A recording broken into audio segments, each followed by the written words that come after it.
मेरे साथ अभी नवीन मुर्मू जी हैं जो झारखंड प्रदेश के सचिव हैं, महासचिव आज़ाद समाज पार्टी के।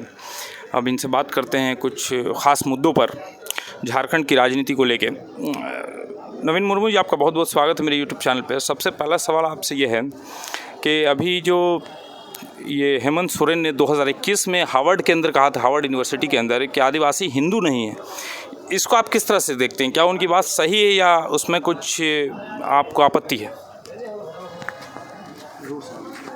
सबसे पहले जोहार आपका चैनल को। और मैं आज़ाद समाज पार्टी के प्रदेश महासचिव होने के नाते मैं आपको बताना चाहूँगा कि ये जो धर्म का मामला है, इसमें हिंदू मतलब होता है कि 4 वर्गों में बांटा गया है। जैसे हुआ ब्राह्मण, क्षत्रिय, वैश्य, शूद्र। तो ST, SC, OBC ये किसी भी कैटेगरी में नहीं आता है। जैसे हिंदू 4 वर्गों में बांटा गया है ना, ब्राह्मण, क्षत्रिय, वैश्य, शूद्र। तो इसमें से आदिवासी तो आप अलग ही कर दीजिए, क्योंकि आदिवासी प्राकृतिक पूजक है। आदिवासी जंगल के नीचे नीचे रहता है, नेचुरल वर्शिप वो करता है। और हम लोग मूर्ति पूजक नहीं है, तो हम लोग किस एंगल पर हिंदू कह सकते हैं? हम लोग आदिवासी हिंदू नहीं है, एक क्लियर किया है। हमारे बुद्धिजीवी लोग भी बोलता है, मैं खुद भी बोल रहा हूँ कि आदिवासी हिंदू नहीं है। अगर हिंदू होता तो कौन सा कैटेगरी में हिंदू रखता आदिवासी को? ये बहुत बड़ी सवाल है। इसीलिए हम लोग अपना समाज के ओर से, जैसे हमारा समाज हुआ माझी परगना सिस्टम, मनकी मुंडा हो समाज का हुआ, फिर मुंडा समाज का हुआ, तो हमारा सिस्टम से हम लोग सरकार, राज्य सरकार और केंद्र सरकार को भी हम लोग बोले हैं कि हम लोग को सरना धर्म कोड दिया जाए। अभी तक हम लोग को सरना धर्म कोड नहीं दे रहा है। पता नहीं कब तक देगा कि नहीं देगा। इसीलिए हम लोग आज़ाद समाज पार्टी के थ्रू से भी हम लोग लड़ेंगे और लड़ के लेंगे और किसी भी तरह हम लोग हासिल करेंगे।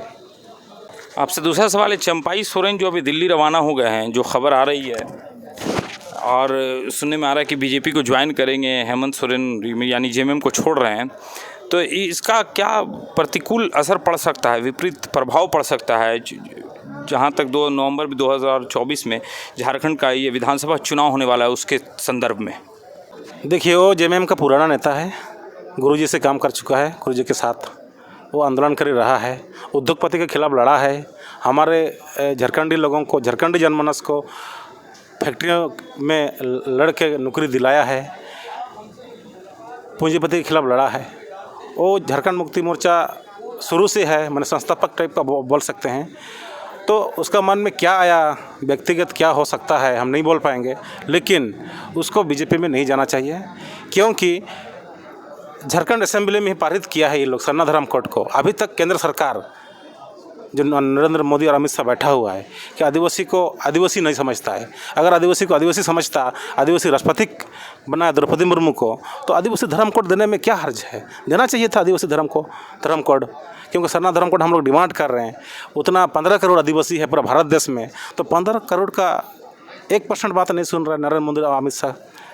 आपकी आज़ाद समाज पार्टी की क्या तैयारी है झारखंड विधानसभा चुनाव को लेके? कितने सीटों पे उम्मीद है कि आप लोग अपना कैंडिडेट देंगे और कहाँ से उम्मीद है कि आप जीत सकते हैं? हमारा प्लानिंग है इस बार का 2024 का जो विधानसभा चुनाव होने वाला है, उसमें हम लोग जहाँ जहाँ पोजीशन बढ़िया लगेगा, जहाँ जहाँ खर्च करता है, क्योंकि झारखंड में 24 जिला में कम से कम 24 जिला कमेटी हम लोग का रेडी है। फिर भी हम लोग देखेंगे कैसे समीकरण बनता है, दलित मुस्लिम, आदिवासी दलित मुस्लिम, इस टाइप का हम लोग समीकरण देखेंगे।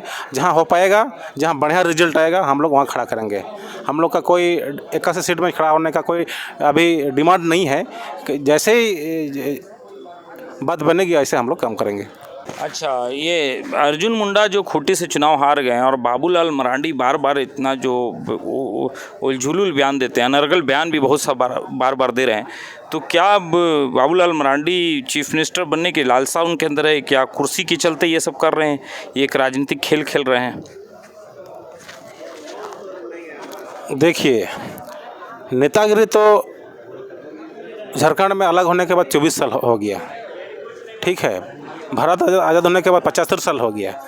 हर कोई लालसा रखता ही है, लेकिन आप अगर आदिवासी का इशू को दरकिनार करके आप कहीं कुर्सी में बैठना चाहेंगे तो ये पॉसिबल नहीं है।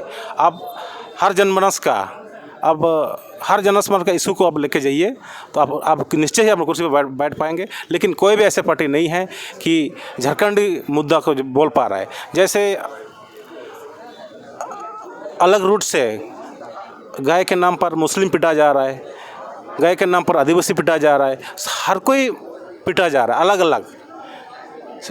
दलित समुदाय पिटा जा रहा है, आदिवासी समुदाय पिटा जा रहा है।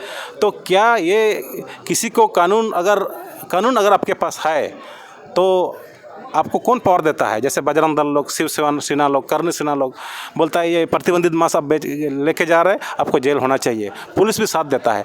लेकिन भारत देश में बहुत सारा सुप्रीम कोर्ट का फैसला है, जैसे समता जजमेंट 97 में है, पीरामिड जजमेंट है। तो ये कानून होते हुए जैसे कहा गया है सुप्रीम कोर्ट के थ्रू कि आदिवासी बेल्ट में, शेड्यूल एरिया में 25 क्षेत्रों में अगर कोई खनन माइंस मिलता है तो खोदने का अधिकार सिर्फ और सिर्फ आदिवासी होगा। वो गैंता से खोदे, कुदाल से खोदे या जेसीबी से खोदे। फिर भी उतना कानून रहते हुए भी क्यों बाहरी लोग खोद रहा है?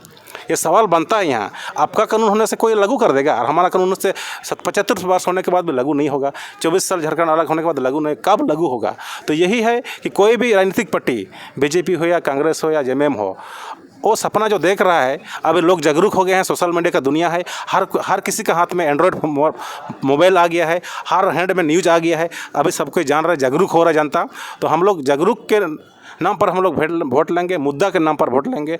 मुद्दा वर्सेस मुद्रा का लड़ाई है, हम लोग मुद्दा को बात को रखेंगे, जरूर निश्चय हम लोग को वोट मिलेगा। और जो भी सपना देख रहा है वो सपना ही सपना रह जाएगा, कुछ नहीं होने वाला नहीं है। बहुत बहुत धन्यवाद हमसे बात करने के लिए। नवीन मुर्मू साहब थे जिनको आप सुन रहे थे, काफ़ी काम की बातें और झारखंड का जो विधानसभा चुनाव होने वाला आगामी नवंबर में, उसके संदर्भ में बने रहिए मेरे यूट्यूब चैनल पर, मेरे साथ इंडिया दैट इज़ भारत। मेरे यूट्यूब चैनल को ज़्यादा से ज़्यादा लाइक कीजिए, सब्सक्राइब कीजिए और बेल आइकन के बटन को दबाना ना भूलिए। आदाब, धन्यवाद, जय हिंद।